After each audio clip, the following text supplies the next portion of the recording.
Hi எல்லாருக்கும் வணக்கம் and welcome to நிதி சினிமா ஹால். கடந்த சில நாளாவே தல அஜித் நடிச்சிட்டு இருக்க படத்துல இருந்து நிறைய அப்டேட் வந்துட்டு இருக்குங்க.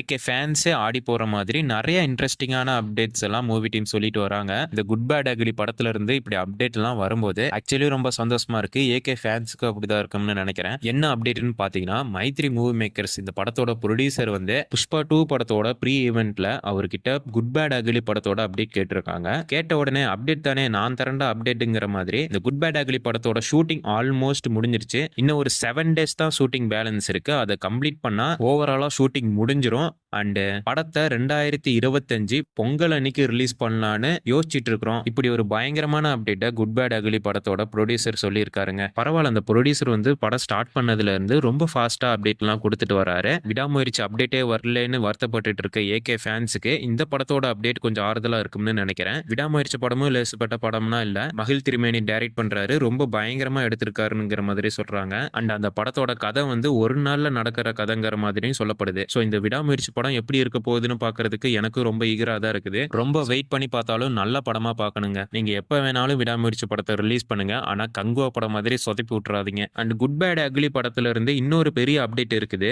ஜிவி பிரகாஷ் இந்த படத்துல மியூசிக் டைரக்டரா இணைஞ்சிருக்காராங்க. இதுக்கு முன்னாடி ஏகே படத்துல ஜிவி பிரகாஷ் எந்தெந்த படத்துக்குலாம் மியூசிக் போட்டிருக்காருன்னு தெரியல. எனக்கு தெரிஞ்சு கிரீடம் படத்துல போட்டிருக்காரு. அந்த படத்துல மியூசிக் அண்ட் சாங்ஸ் எல்லாம் செம்ம சூப்பரா இருக்கும். ஸோ இவங்க ரெண்டு பேரோட காம்போ மறுபடியும் சேர்ந்து ஒர்க் பண்றதுல எனக்கு ரொம்ப ஹாப்பி தான். பட் ஆல்ரெடி இந்த படத்துக்கு மியூசிக் டைரக்டரா தேவி ஸ்ரீ பிரசாத் தான் கமிட் பண்ணி வச்சிருக்காங்க. பட் இந்த படம் ஸ்டார்ட் பண்ணும் போதே ஆதிக் ரவிச்சந்திரன் வந்து ஜிவி பிரகாஷ் தான் மியூசிக் டைரக்டரா வேணும்னு மைத்ரி மூவி மேக்கர்ஸ்ட கேட்டாங்களா. ப்ரொடியூசர் தான் வந்து இந்த படத்துக்கு டிஎஸ்பி ஒர்க் பண்ணா நல்லா இருக்குன்னு சொல்லி தேவி ஸ்ரீ பிரசாத் இந்த படத்துக்கு மியூசிக் டைரக்டரா சேர்த்தாங்களா. பட் இப்ப என்ன நினைச்சாங்கன்னு தெரியல, ஜிவி பிரகாஷ் படத்துக்குள்ள கூட்டிட்டு வந்திருக்காங்க. அண்ட் ஜிவி பிரகாஷ் மட்டும்தான் இந்த படத்துக்கு மியூசிக் பண்றாருன்னா கிடையாது. தேவி ஸ்ரீ பிரசாத் அண்ட் ஜிவி பிரகாஷ் இவங்க ரெண்டு பேரும் சேர்ந்து தான் இந்த படத்துக்கு கொலாபரேட் பண்ணி மியூசிக் பண்ண போறாங்க. அண்ட் இதுக்கப்புறமா ஆர்ஜே பாலாஜி நடிக்கிற சொர்க்கவாசல் படத்துக்கு எவ்வளவு பேர் வெயிட் பண்ணிட்டு இருக்கீங்கன்னு சொல்லுங்க. நான் இந்த படம் பார்க்கறதுக்கு ரொம்ப ஈகரா வெயிட் பண்ணிட்டு இருக்கிறேன். அண்ட் நேத்து தான் இந்த படத்தோட சென்சார் சர்டிபிகேட் ரிலீஸ் பண்ணிருக்காங்க.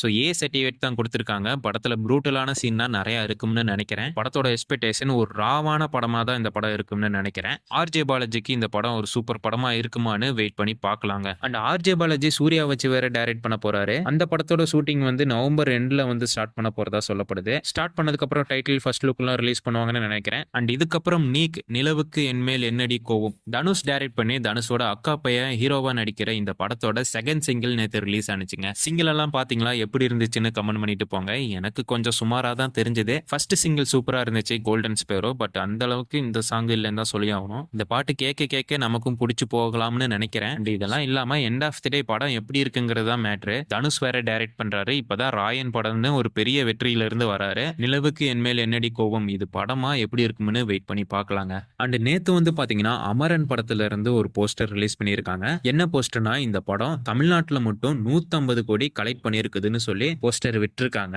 அண்ட் இந்த படம் தான் இந்த வருஷத்துல ரிலீஸ் ஆன படங்கள்ல தமிழ்நாட்டுல ஹையஸ்ட் கிராஸ் கலெக்ஷன் ஆகிருக்குதுங்கிற மாதிரி சொல்லப்படுது. வெல், இதுக்கு முன்னாடி தளபதி விஜய் நடிச்ச the greatest of all time படம் தான் கிராஸ் கலெக்ஷன் நம்பர் 1 இருந்துச்சு. தென் இப்போ அமரன் படம் இருக்கு. இந்த படம் வந்து சிவகார்த்திகேயன் கரியர்ல ஒரு பெஸ்ட் படமா அமைஞ்சிருக்குது. தென் அடுத்து சிவகார்த்திகேயனுக்கு SK23 AR முருகதாஸ் டைரக்ட் பண்ற படம் வேற இருக்குது. அந்த படத்துக்கு தான் நான் பயங்கர எக்ஸ்பெக்டேஷன்ல இருக்கேன். ஏன்னா அது முருகதாஸ் படம். வெல், அவர் எப்படி சிவகார்த்திகேயனை வச்சு டைரக்ட் பண்ணியிருப்பாருன்னு பாக்குறதுக்கு ரொம்ப எக்ஸைட்டிங்கா இருக்கு. தென் SK23 அப்டேட் என்னன்னு பார்க்கும்போது இந்த படத்தோட ஃபர்ஸ்ட் லுக் அண்ட் டைட்டில் இந்த ரெண்டுமே 2025 நியூ இயர் அன்னைக்கு ரிலீஸ் பண்ணலான்னு மூவி டீம் பிளான் பண்ணியிருக்காங்களா. அண்ட் 2025 ஏப்ரல்ல இந்த படத்தை ரிலீஸ் பண்ணலான்னு ஒரு ஐடியாவில் இருக்காங்களா. இதை பத்தின அஃபீஷியல் அனௌன்ஸ்மெண்ட் இந்த SK23 படத்தோட மூவி டீம் சீக்கிரம் கொடுப்பாங்கன்னு நினைக்கிறேன்.